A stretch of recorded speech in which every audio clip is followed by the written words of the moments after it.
Ready मासिक राशिफल मार्च 2025। ये एपिसोड है मेष राशि के लिए। किस्मत करवाती है कठपुतली का खेल, वरना जिंदगी के रंगमंच पर कोई भी कलाकार कमजोर नहीं होता। मिट्टी के दीपक सा है जीवन, तेल खत्म और खेल खत्म। नमस्कार, मैं हूं कमल श्रीमाली। आप सभी का बहुत बहुत स्वागत आपके अपने चैनल में और मासिक राशिफल मार्च 2025 के इस विशेष एपिसोड में। यह एपिसोड आपकी राशि, नाम राशि अर्थात मून साइन पर आधारित है। हर मासिक राशिफल के विशेष एपिसोड में बहुत सारे सेक्टर पर विश्लेषण करते हैं, इस बार भी वैसा ही करेंगे। सबसे पहले मैं आपको बतला रहा हूँ आपकी इनकम और इन्वेस्टमेंट के बारे में। जहाँ तक इनकम का, गेन का, प्रॉफिट का प्रश्न है, राशि से 11th हाउस से, लाभ भाव से इसका विश्लेषण किया जाता है। आपकी राशि के लाभ भाव के स्वामी शनि अपनी मूल त्रिकोण राशि में विराजमान है और 29 मार्च 2025 तक आपके पास में ये समय काल है जिसमें आप मैक्सिमम जो कुछ करना चाहते हैं, एफर्ट करना चाहते हैं या अपनी लिक्विडिटी को कंट्रोल करना चाहते हैं, बकाया वसूल करना चाहते हैं, उन सब के लिए ये समय काल आपके लिए बेस्ट है, क्योंकि 29 मार्च 2025 को आपको शनि की सरसती लग जाएगी। शनि की सरसती से घबराने की आवश्यकता नहीं है। शनि आपका इम्तिहान लेगा, आपको मैच्योर बनाएगा, आपको पॉलिश करेगा और साथ ही साथ आपको ये पता चलेगा कि अपना कौन पराया कौन है, आप में कितनी हिम्मत है, आप कितना झेल सकते हैं। आपकी लाइफ का वो समय काल होगा जो एक्स्ट्रा ऑर्डिनरी आपको सक्सेस भी देगा और आपको प्रैक्टिकल भी बनाएगा। मार्च 2025 में शनि और सूर्य दोनों साथ साथ में, ऐसी स्थिति में कुछ विरोधाभास तो आपको देखना पड़ेगा। शनि जहाँ पर अपनी स्वराशि में है, वहीं सूर्य शत्रु राशि में है, अपने पुत्र की राशि में, तो कुछ विरोधाभास के साथ में आपका कामकाज होगा। जो लोग जॉब में हैं, गवर्नमेंट सेक्टर की जॉब में, उन लोगों को बहुत सावधान रहने की आवश्यकता है, ध्यान रखने की आवश्यकता है। गॉसिप से आपको बचना है और इलीगल कोई भी कामकाज है उससे दूर रहना है या उन व्यक्तियों से दूर रहना है जो गलत लोग हैं या इलीगल एक्टिविटी में लिप्त लोग हैं। प्रोफेशनल्स की बात करें तो यहाँ पर वो लोग जो बहुत बड़े लॉयर हैं, बहुत बड़े सर्जन हैं या कोई टेक्नीशियन है या सॉफ्टवेयर से संबंधित कोई एक्स्ट्रा ऑर्डिनरी पर्सन है, उन लोगों के लिए स्थितियाँ यहाँ पर बहुत शानदार रहने वाली है। आपको यहाँ पर मैक्सिमम गेन या अनएक्सपेक्टेड गेन वाली स्थिति है। वो लोग जो अनाज का काम करते हैं, गोल्ड का काम करते हैं, गोल्ड स्मिथ हैं या सोने चांदी का काम करने वाले लोग हैं, जेम्स एंड ज्वेलरी से संबंधित कामकाज करने वाले लोग हैं, उन लोगों को यहाँ पर सेफ रहना पड़ेगा, सोच समझकर काम करना पड़ेगा, या आपको चोरी का सामान जो लोग बेचते हैं उनसे खरीदने से बचना पड़ेगा, क्योंकि ये आपको कोई न कोई प्रॉब्लम में फंसा सकते हैं। यहाँ पर 29 मार्च 2025 तक शनि जब तक लाभ भाव में है, सबसे सुखद स्थिति है, तो ऐसे समय में आप जितना एफर्ट करेंगे उसका रिजल्ट आपको मिलेगा। यहाँ पर आपकी डेयरिंग, यहाँ पर आपका अचीवमेंट, प्रोग्रेस, या ये बोल सकते हैं कि एक प्रकार से एक्स्ट्रा ऑर्डिनरी उत्साह आपके अंदर रहेगा जिससे आप कामकाज कर पाएंगे। एक से ज़्यादा कामों में हाथ पांव डाल पाएंगे या एक से ज़्यादा कामों में एफर्ट करके अपने प्रॉफिट के रेशियो को बढ़ा देंगे, अपनी इनकम को बढ़ा देंगे। जो लोग प्राइवेट सेक्टर में जॉब करते हैं उन लोगों को भी यहाँ पर सोर्सेज कोई और मिल सकते हैं अपनी फाइनेंशियल गेन के लिए, और जो लोग जॉब स्विच करना चाहते हैं उनको जितनी जल्दी हो अपॉइंटमेंट लेटर हाथ में लेना चाहिए, क्योंकि ये स्थिति आपको 29 मार्च के बाद में देखने को नहीं मिलेगी और 14 मई के बाद में तो स्थितियाँ और ज़्यादा विपरीत हो सकती है जब बृहस्पति चेंज हो जाएंगे। तो ऐसी स्थिति में मार्च 2025 के अंदर आपकी इनकम की स्थितियाँ अच्छी है, सुखद है, पॉजिटिव है। यहाँ पर आप में से वे लोग जो टेक्निकल सर्विसेज का कामकाज करते हैं, मेटल, मेडिसिन, केमिकल से संबंधित सेक्टर में है या सर्विस प्रोवाइडिंग सेक्टर में है, लॉजिस्टिक के सेक्टर में है, उन सभी लोगों के लिए, एजेंसी बिजनेस या कमीशन एंड ब्रोकरेज का काम करने वाले लोग हैं, उन लोगों के लिए ये समय काल मार्च 2025 बहुत ज़्यादा शानदार है, एक्स्ट्रा ऑर्डिनरी है। तो आपको 29 मार्च से पहले अपने आप को काबू में भी करना है, अपने पैसों को भी नियंत्रित करना है और जो एक्स्ट्रा ऑर्डिनरी गेन आपको मिल सकता है उसको ज़रूर लेना है। तो आइए अब बात करें आपके इन्वेस्टमेंट की। राशि से सेकंड हाउस से इन्वेस्टमेंट पर विचार किया जाता है। इस भाव के अधिपति शुक्र है जो मोस्ट पॉजिटिव है अर्थात उच्च राशि में है। सेकंड हाउस में बृहस्पति विराजमान है। इन स्थितियों को देखते हुए आप गोल्ड बॉन्ड में, SIP में इन्वेस्टमेंट कर सकते हैं और साथ ही साथ जो शेयर मार्केट के थ्रू इन्वेस्टमेंट करना चाहते हैं उन लोगों को फैशन एंड कॉस्मेटिक्स से संबंधित जो भी स्क्रिप्ट मिल जाए, फाइनेंशियल कंपनियां, या फिर ये बोल सकते हैं बैंकिंग सेक्टर से संबंधित जो भी कंपनी के शेयर आपको मिल जाए, उसमें स्थितियां आपकी बहुत ज़्यादा बेटर रहेगी, लाभदायक स्थिति रहेगी। और जो लोग फिजिकली इन्वेस्टमेंट करना चाहते हैं उन लोगों को गोल्ड में इन्वेस्टमेंट करना चाहिए, और जो स्टॉक करना चाहते हैं उनको पीली दालों में स्टॉक करना फ़ायदेमंद होगा, लाभदायक रहेगा। तो आइए अब बात करते हैं आपके पारिवारिक सुख की। राशि से 4th हाउस से, सुख भाव से इसका विश्लेषण किया जाता है और इस भाव के मालिक, सुख भाव के मालिक चंद्रमा है और सुख भाव पर राहु की दृष्टि है। ऐसी स्थिति में कुछ न कुछ कन्फ्यूज़न, कुछ न कुछ गलतफहमियाँ या ये बोल सकते हैं विरोधाभास रहेगा। यहाँ पर आपस में ही एक प्रकार से राजनीति खेली जाएगी, या ये बोल सकते हैं पॉलिटिक्स वाली स्थितियाँ या अपना दिमाग ज़्यादा इस्तेमाल करने वाली स्थितियाँ देखने को मिल सकती है।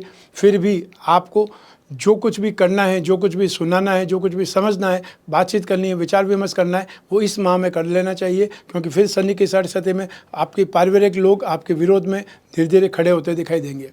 क्योंकि शनि की साढ़े साथी में सबसे ज़्यादा विरोधाभास, सबसे ज़्यादा प्रॉब्लम अपनों से ही होती है।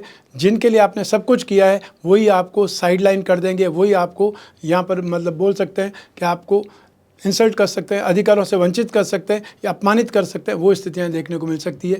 लेकिन मार्च 2025 में फिर भी आपके लिए करने के लिए बहुत कुछ है, इसलिए बहुत शांति के साथ में सोच समझ करके बातचीत करें, भाषा का ध्यान रखें, उससे आपकी प्रॉब्लम का सॉल्व होना निश्चित है, क्योंकि ये समय आपको फिर भी बहुत ज़्यादा सपोर्ट कर रहा है। तो ऐसी स्थिति में आपको पेरेंटल प्रॉपर्टी से संबंधित कोई कामकाज है, अधिकारों से संबंधित कोई कामकाज है या इन्वेस्टमेंट से संबंधित कोई बात है, तो अपने पेरेंट्स के साथ में, अपने भाई बहनों के साथ में विचार विमर्श करना चाहिए। और यदि हो तो जितना जल्दी हो समझौतावादी बनिए, और प्रॉब्लम है उसको थोड़ा कम मिलता है, कोई बात नहीं, उसको सुधार लीजिए, सॉल्व कर लीजिए, क्योंकि इस माह के बाद, मार्च के बाद में जो स्थितियां बनेगी वो शायद आपको समझौतावादी नहीं बनाएगी। उसके बाद में कोई बात पर कॉम्प्रोमाइज़ नहीं होने वाला है, इसलिए आपको जो यहाँ पर कुछ कम मिलता है उसमें संतोष कर लीजिए और समस्या का समाधान कर लीजिए, समझौता कर लीजिए, वो आपके लिए ज़्यादा अच्छा है। आइए अब बात करें आपकी शिक्षा के सुख की, संतान सुख की। राशि से 5th हाउस से, पंचम भाव से इसका विश्लेषण किया जाता है। इस भाव का स्वामी सूर्य है, जो कि लाभ भाव में विराजमान है, और साथ ही साथ लाभ भाव में स्थित शनि की सूर्य पर अतः पंचम भाव दृष्टि है। ऐसी स्थिति में आप में से वे स्टूडेंट्स जो अपने आप को अपग्रेड करने के लिए एफर्ट कर रहे हैं, वो ऑलरेडी जो जॉब करते हैं गवर्नमेंट सेक्टर में, उनके लिए स्थितियां यहाँ पर कुछ विरोधाभास वाली स्थिति है, अर्थात आपको एफर्ट ज़्यादा करना पड़ेगा, तब ही आपको रिजल्ट सही मिल सकता है। और जो लोग टेक्निकल लाइन के स्टूडेंट्स हैं, आप चाहे मैकेनिकल इंजीनियरिंग या chemical engineering, aviation, research, space science, इन सभी से संबंधित यदि स्टडीज़ कर रहे हैं या सेक्टर्स में हैं, तो आपके लिए फिर भी स्थितियाँ कुछ मेहनत करने वाली रहेगी, अतः संतुष्ट होना तो मुश्किल है। लेकिन जो ही यहाँ पे 14 मार्च 2025 आगे निकल जाएगी तो आपके लिए स्ट्रगल ज़्यादा बढ़ जाएगा, आपके लिए स्थितियाँ कुछ नेगेटिव हो सकती है, प्रतिकूल हो सकती है, लेकिन उन स्थितियों को फाइट करने के लिए भी अपने आप को ही मैच्योर बनाना पड़ेगा, अपने आप को ही ज़्यादा झोंकना पड़ेगा, या ये बोल सकते हैं ताकत लगानी पड़ेगी, तो सही रिजल्ट आपको मिल पाएंगे। वैसे मार्च 2025 में यदि कोई एग्ज़ाम होने वाले, कोई इंटरव्यू होने वाले, कोई डिबेट में हिस्सा लेना है, तो ये समय फिर भी आपके लिए सही है, क्योंकि 6th हाउस पर मंगल की दृष्टि है, बृहस्पति की दृष्टि है, राहु की दृष्टि है। ये सारी दृष्टियाँ आपके कोई भी कंपटीशन के लिए, फाइटिंग के लिए बहुत ज़्यादा सुखद है। फाइटिंग का मतलब ये नहीं है कोई लड़ाई झगड़ा करना है, फाइटिंग का मतलब कंपटीशन से, प्रतियोगिता से है। तो आइए अब बात करें संतान सुख की। राशिफल के मतलब पैरामीटर्स यही रहेंगे, ग्रहों की दृष्टियाँ भी यही रहेंगी। ऐसी स्थिति में मार्च 2025 में संतान के साथ में थोड़ी सी मातापच्ची करनी पड़ेगी, उनको समझाना पड़ेगा, उन पर ध्यान देना पड़ेगा, उनके साथ बात करनी पड़ेगी, क्योंकि ये समय आपको एक प्रकार से उनकी आदतों से सामना करवा सकता है, या वो कोई ट्रैक पर जा रहे हैं, गलत ट्रैक पर जा रहे हैं, उस पर रोकने का समय है। तो ऐसी स्थिति में आपको उन ध्यान भी रखना है, और साथ ही साथ उनको जो भी पैसा देते हैं उस पर भी आपको ध्यान देना है। एक्सपेंसेज फालतू हो सकते हैं, ये बोल सकते हैं व्यर्थ के खर्चे हो सकते हैं, लेकिन जो संतान विवाहित है उनके साथ में आपका सहयोग बना रहेगा। हाँ, हो सकता है कुछ बातों को लेकर के विरोधाभास हो सकता है, वैचारिक मतभेद हो सकते हैं, लेकिन संतान के साथ में लड़ाई झगड़ा हो जाए वो स्थिति नहीं आएगी। संतान का सुख की स्थिति आपके लिए बेटर है, लेकिन संतान भाव पर शनि की दृष्टि होने के कारण मैं आपको बोलना चाहता हूँ, सलाह देना चाहता हूँ कि उनके साथ बातचीत करें, उन पर थोड़ा ध्यान दें, ताकि वो कोई भी नेगेटिविटी में जाने से बचें, या उनको कोई बात को लेकर आपसे डिस्कस करना है वो भी कर पाएँ। आइए अब बात करें आपके स्वास्थ्य की, आपके शत्रुओं की। राशि से 6th हाउस से, रोग भाव से इसका विश्लेषण किया जाता है। रोग भाव के स्वामी बुध हैं, जो इस समय नीच राशि में है, नेगेटिव है 6 मई 2025 तक। तो ऐसी स्थिति में लंबे समय तक आपको ध्यान रखना पड़ेगा अपनी हेल्थ का। राहु की दृष्टि भी कुंडली में 6th हाउस पर है, राशि कुंडली में 6th हाउस पर है। तो ऐसी स्थिति में राहु 12th हाउस में है, बुध 12th हाउस में है। इन स्थितियों को देखते हुए आपको स्किन प्रॉब्लम, थ्रोट इन्फेक्शन, पाँव में दर्द या मांसपेशियों का खिंच जाना जैसी स्थितियों से फाइट करनी पड़ सकती है या उन स्थितियों से दो चार होना पड़ सकता है। जो लोग वृद्ध हैं उन लोगों को मानसिक बीमारी या ये बोल सकते हैं कि अल्जाइमर्स, पार्किंसन जैसी स्थितियों से सामना करना पड़ सकता है, या फिर आपके घर में जो डिप्रेशन के रोगी हैं, मेष राशि के लोग हैं, उन पर आपको ज़्यादा ध्यान रखना पड़ेगा, नज़र रखनी पड़ेगी, और जो भी उनकी दवाइयाँ हैं उनको समय समय पर देने का कार्यक्रम रखना ही पड़ेगा। राशि से 6th हाउस में केतु विराजमान है और केतु हाइपर एक्टिविटी का जनक है, अर्थात इमीडिएट जो रिएक्शन करते हैं उस चीज़ का जनक है। ऐसी स्थिति में आपको ध्यान रखना ही पड़ेगा। जो भी डिसीजन लेना है वो सोच समझ के लेना है। इमीडिएट आपको कोई बात को नहीं कहना है या इमीडिएट रिएक्शन नहीं करना है। आइए आप बात करते हैं आपके शत्रुओं की, विरोधियों की। राशि से 6th हाउस से इसका भी विचार किया जाता है, यही ग्रहों की दृष्टियाँ भी काम आएंगी। तो ऐसी स्थिति में लेन देन में कोई विवाद हो सकता है, या फिर जो लोग कंप्यूटर्स हैं आपस में, वो आपस में कोई बात को लेकर खिंचातानी कर सकते हैं या बहुत कड़ी टक्कर दे सकते हैं आपके कामकाज में, चाहे आप जॉब करते हैं चाहे आप बिजनेस करते हैं।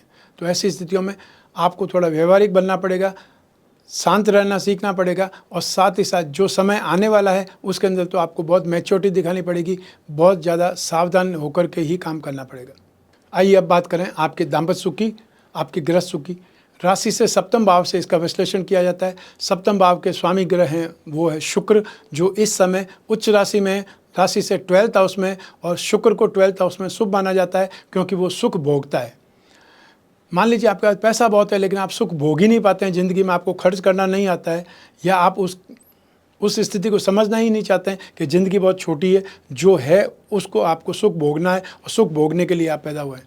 वैसी स्थिति बहुत कम लोग समझ पाते हैं, और शुक्र सुख भोगने के लिए और शुक्र दाम्पत्य सुख के लिए भी कारक माना जाता है। ऐसी स्थिति में मार्च 2025 आपकी मैरिड लाइफ के लिए, आपके दाम्पत्य सुख के लिए बहुत सुखद है।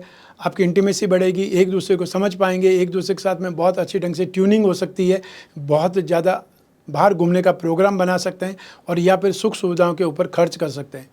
जिन लोगों की नई नई शादी हुई है उनके लिए समय काल बहुत ज़्यादा सुखद है, और साथ ही साथ जिन लोगों की शादी की बातचीत चल रही है उन लोगों को थोड़ा सा सीरियस होकर के मैटर को आगे बढ़ाना चाहिए, बातचीत खुल करके करिए, क्योंकि ये समय आपके लिए सीमित है। अब 14 मई 2025 तक आपकी शादी फिक्स हो जाती है, बातचीत फाइनल हो जाती है, तो संभव है 2025 में ही आपकी शादी हो जाए, अन्यथा ये समय जो कि बहुत ज़्यादा सुखद है ये आप पार कर सकते हैं। आइए अब बात करें उन लोगों की जो कोई न कोई प्रेम प्रसंगों में है या जो लोग रिलेशनशिप में, उसके लिए राशि से 5th हाउस जिम्मेदार होता है। 7th हाउस और शुक्र की भूमिका भी बहुत महत्वपूर्ण होती है। ऐसी स्थिति में राशि से 5th हाउस के स्वामी सूर्य लाभ भाव में है। 7वां भाव या शुक्र की स्थिति बहुत ज़्यादा सुखद है। ऐसी स्थिति में आपकी यहाँ पर जो मित्रता है वो प्रगाढ़ होगी, बहुत अच्छे ढंग से एक दूसरे को समझ पाएंगे, बातचीत कर पाएंगे, लेकिन ये बातचीत 14 मार्च 2025 तक बहुत अच्छे ढंग से रहेगी। उसके बाद में बातचीत बहसबाजी में बदल सकती है, उसके बाद में आप एक दूसरे पर आरोप लगा सकते हैं। तो ऐसी स्थिति में आपको बातचीत करनी है। आपस में लड़ाई झगड़ा करने से अच्छा है कि बातचीत करके मामले को सुलझाएं, क्योंकि जो स्थितियां बन रही है वो 29 मार्च के बाद में आपके लिए प्रॉब्लमेटिक नहीं रहेंगी, जब शनि की दृष्टि ही नहीं रहेगी राशि से 5th हाउस पर। तो ऐसी स्थिति में प्रेम प्रसंगों में व्यवधान नहीं आने वाला है, आगे स्थितियां और ज़्यादा बेटर होने वाली है। और जो लोग जो अपने रिलेशन को शादी में बदलना चाहते हैं तो उनको बहुत जल्दी, जहाँ तक संभव हो, जितनी जल्दी हो सके पेरेंट्स के साथ में बातचीत करनी है, फ्रेंड सर्कल से आपको डिस्कस करना है, और हो सके तो जितनी जल्दी हो आपको रजिस्टर्ड मैरिज कर लेनी चाहिए। आइए अब बात करें हाउसवाइफ की, अर्थात गृहिणियों की। मार्च 2025 में आपकी स्थिति सर्व सुख वाली है, अर्थात आपको यश भी मिलेगा, आपको शॉपिंग भी होगी, अर्थात कुछ न कुछ आप ऑर्नामेंट्स खरीदेंगी या कोई न कोई मूल्यवान वस्तु खरीदेंगी। संतान का सुख आपको भरपूर मिलेगा, दाम्पत्य सुख में कोई समस्या नहीं है। साथ ही साथ पारिवारिक सदस्यों के साथ में भी आपकी खींचातानी नहीं रहेगी, लेकिन फिर भी उस मामले में आपको थोड़ा सा सावधान होकर ही कोई बात करनी है, क्योंकि बहुत सारी हाउसवाइफ्स, गृहिणियाँ अपने पारिवारिक मामलों में हमेशा बढ़ चढ़ के हिस्सा लेती है, अपना सुझाव देती है या आर्ग्यूमेंट करती है। उस स्थिति से आपको बचना है। बाकी सारी स्थितियाँ आपके फेवर में, इसलिए अपने आप को नेगेटिव माहौल में नहीं ले जाना है। जब आपसे कोई सलाह मांगे, आपसे पूछे, तो आपको जवाब देना है। अपने आप को बहुत गुणी, बहुत ज़्यादा स्मार्ट समझने की भूल नहीं करनी है, ये हमेशा आपको ध्यान रखना है। और अभी शनि की सरस्वती में तो बहुत ज़्यादा आपको ध्यान रखना ही पड़ेगा। आइए अब बात करें आपकी जॉब, प्रोफेशन, कैरियर या बिजनेस की। राशि से 10th हाउस से इसका विश्लेषण किया जाता है और इस भाव के स्वामी आता है कर्म भाव के स्वामी लाभ भाव में, लाभ भाव के स्वामी शनि स्वग्रही है। ऐसी स्थिति में यहाँ पर सिचुएशन आपके लिए बहुत ही ज़्यादा बेटर है। आप में से वे लोग जो जॉब कर रहे हैं और जॉब स्विच करना चाहते हैं उनके लिए ये समय काल अभी बेटर है। मार्च में जितने आप एफर्ट करेंगे, इंटरव्यू देंगे, वो आपके सही निकलेंगे, वो आपके अच्छे होंगे और उसमें से ही आपकी कोई न कोई जॉब फाइनल होने वाली है। मान लीजिए आपकी जॉब 1 साल से कम समय से पहले ही लगी है तो इतनी जल्दी जॉब चेंज करने की आवश्यकता नहीं है। आप अपने आप को थोड़ा सा सिखाइए, अपने आप को और हुनरमंद बनाइए या अपनी काबिलियत को बढ़ाइए तो आपके लिए नौकरियां बहुत अच्छी हो सकती है। 18 अक्टूबर 2025 के बाद में फिर मौका मिलेगा आपको अपनी जॉब स्विच करने का। जो लोग प्रोफेशनल्स हैं उनके लिए स्थितियाँ बेटर है, अर्थात आप इंफ्रास्ट्रक्चर के इंजीनियर हैं या आप कोई न कोई एक्सपर्ट हैं, टेक्नीशियन हैं या किसी मशीन को समझने वाले मैकेनिक हैं, इसमें स्थितियां आपके लिए बहुत ज़्यादा बेटर है। भाग्य के अधिपति बृहस्पति की दृष्टि आपके कर्म भाव पर है। ऐसी स्थिति में भाग्यवशात बहुत अच्छे प्रोजेक्ट मिलेंगे, बहुत अच्छे काम होंगे, आपको सही टीम मिलेगी जिससे आप बेहतरीन काम कर पाएंगे। बिजनेसमैन की बात करें तो यहाँ पर स्थितियाँ आपके लिए रिस्क लेने वाली हो सकती है। मार्च माह में आप जो कर सकते हैं, जितनी जल्दी कर सकते हैं उतनी जल्दी फैसला करना चाहिए। जो आपको डील क्रैक करनी है, जो आपको सौदेबाजी करनी है, जितनी जल्दी आप करेंगे उतनी जल्दी आप फ़ायदे में रहेंगे, क्योंकि उसके बाद में स्थितियाँ आपके लिए फ़ायदेमंद नहीं रहेगी, संघर्ष वाली हो जाएगी, स्ट्रगल वाली हो जाएगी। शनि की साढ़े का ये मतलब नहीं कि आपकी ज़िंदगी खराब हो जाएगी, सिर्फ संघर्ष बढ़ जाएगा, एफर्ट आपको ज़्यादा करने पड़ेंगे, संतुष्टि आपको कम मिलेगी। तो ऐसी स्थिति में व्यक्ति हाथ पैर ज़्यादा मारता है, एफर्ट ज़्यादा करता है, वही चीज़ आपको मैच्योर बनाएगी। आप में से वे लोग जो कोई न कोई टेक्निकल सेक्टर में हैं, चाहे मेटल्स का काम करते हैं, मेडिसिन का काम करते हैं, केमिकल्स का काम करते हैं, पेट्रोलियम प्रोडक्ट का काम करते हैं, ऑटोमोबाइल सेक्टर से जुड़े हुए हैं, ट्रांसपोर्ट सेक्टर से जुड़े हुए हैं, स्क्रैप से संबंधित कोई कामकाज करते हैं, एजेंसी बिजनेस का कामकाज करते हैं, या आप मैन्युफैक्चरिंग सेक्टर से जुड़े हुए पर्सन हैं, तो आपके लिए स्थितियाँ बहुत ज़्यादा पॉजिटिव है। आपको जम करके इस समय काल का फ़ायदा उठाना चाहिए, क्योंकि इतना शानदार समय वापस आपको शायद नहीं मिल पाएगा, अर्थात बहुत समय के बाद में स्थितियाँ आ सकती है। अभी शनि लाभ भाव के स्वामी शनि स्वग्रही है। 2nd हाउस में आप बृहस्पति वो बहुत अच्छे हैं, शुक्र राशि से 12th हाउस में वो बहुत अच्छे हैं, लक्ष्मी नारायण योग बन रहा है और पराक्रम भाव राशि के मालिक जो हैं मंगल वो पराक्रम भाव में स्थित है। तो इतनी सुखद स्थितियों में आप अगर काम नहीं कर सकते तो फिर कम काम करेंगे। आप में से वे लोग जो land and building, building material, construction या होटल रेस्टोरेंट इस सेक्टर में कामकाज करते हैं उनके लिए स्थितियां बहुत सुखद है। आप यहां पर भरपूर कामकाज कर सकते हैं और बहुत अच्छी जंप लगा सकते हैं। साथ ही साथ वो बैंकिंग सेक्टर से जुड़े लोग, फाइनेंशियल सेक्टर से जुड़े लोग, राजनीति सेक्टर से जुड़े लोग और या फिर एजुकेशन सेक्टर से जुड़े हुए लोग जो भी हैं उनके लिए भी स्थितियां बहुत पॉजिटिव है और ये स्थितियां 14 मई 2025 तक पॉजिटिव रहेगी। तो ऐसी स्थिति में आप प्लान करके कामकाज कर सकते हैं, आगे बढ़ सकते हैं। आइए अब बात करें मासिक राशिफल मार्च 2025 के उपायों की। 14 मार्च 2025 तक सूर्य लाभ भाव में रहेंगे, उसके बाद सूर्य राशि से 12th हाउस में चले जाएंगे जहाँ पर राहु के साथ में युति हो जाएगी। तो सूर्य और राहु जब इकट्ठे होते हैं उसको ग्रहण योग कहा जाता है। ऐसी स्थिति में आपको अपने अधिकारों के लिए फाइट करनी पड़ेगी, आपको अपने वर्चस्व के लिए, नेम फेम के लिए या जो भी आपका काम है उसके लिए आपको मेहनत ज़्यादा करनी पड़ेगी। सूर्य के उपाय करने से उसमें राहत मिल सकती है। सूर्य के उपाय के लिए क्या करना है, आपको नित्य सूर्य को अर्घ्य देना है। हर रविवार को गेहूं, गुड़ या तांबे का दान देना है। सूर्य को अर्घ्य देते समय ओम घृणी सूर्याय नमः ये सूर्य का बीज मंत्र है, इसका आपको जाप करना चाहिए, उच्चारण करना चाहिए। 2nd उपाय आपको करना है राहु का। राहु 12th हाउस में है, जो कंफ्यूज करते हैं, अनस्टेबल बनाते हैं, वेवरिंग थॉट देते हैं या व्यक्ति को थिंकर बना देते हैं जिससे वो सही निर्णय नहीं ले पाता है। ऐसी स्थिति में राहु के लिए राम रक्षा स्तोत्र का पाठ करें या ओम राम रावे नमः ये जो बीज मंत्र है इसका आप जाप कर सकते हैं। हर शनिवार को आप काले उड़द या काला कंबल या फिर काले तिल या नारियल जो आप पूजा में स्थापित करते हैं या इस्तेमाल करते हैं उसको दान दे सकते हैं। लेकिन दान यदि शनिवार को राहु काल में देंगे सुबह 9 बज के 10:30 बजे के बीच में तो आपके लिए बहुत ज़्यादा सुखद होगा, आपके लिए अच्छा रहेगा। तो ये था मासिक राशिफल मार्च 2025। आपकी जन्म कुंडली में से एक ग्रह चंद्रमा को आधार बना करके मैंने ये राशिफल आपको बतलाया है। आप चाहें तो अपनी जन्म कुंडली के संदर्भ में इसको और सटीकता से जान सकते हैं, क्योंकि जन्म कुंडली आपकी अपनी है और आपकी अपनी जो डिटेल है उससे ही बनती है।